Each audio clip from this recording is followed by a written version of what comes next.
tehnički riješiti, da pravo na obitelj prestane biti privilegij koji mogu uživati samo neki.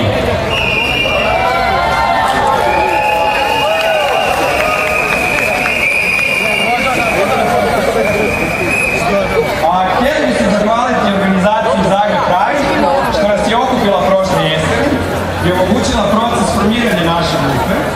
Posebno bi se zahvalili Iskri Pejić, izvrsnoj psihologinji i osobi na način koji je vodila proces tijekom cijele godine u kojoj smo mogli podijeliti svoja iskustva, snove i strahove. Bez nje nas ne bi bilo kao grupe. A za kraj želimo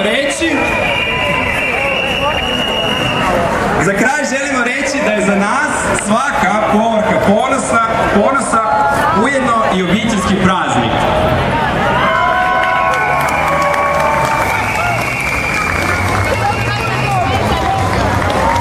Ajmo još jedan pljesak za Branimir, hvala puno.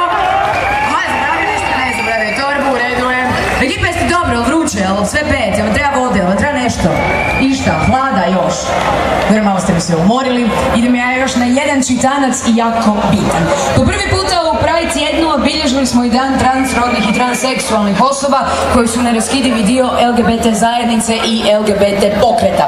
Transrodne osobe su prve koje su 1969. godine u Stonewallskoj pobuni dignule svoj glas, svoje ruke i izložile svoja tijela da bi zaštitile gejeve i lezbijke. U Hrvatskoj od ove godine postoji organizacija koja okuplja transrodne i transseksualne osobe. U ime Transaid Hrvatska obratit će vam se, dame i gospodo, Nika i Noa! Hvala. Ovo je fakat jeben Pride, moram reći, ali ovo mi je 10. pa ono, eto. Znači ovako, dragi, šaljemo vam veliki pozdrav ispred Transaid Hrvatska. Znači, to je prva registrirana udruga u Hrvatskoj regiji za promicanje i zaštitu prava transrodnih i transseksualnih osoba koja se bavi organiziranjem grupa podrške, povećanjem vidljivosti transrodnih i transseksualnih osoba i edukacijom javnosti o transrodnoj tematici.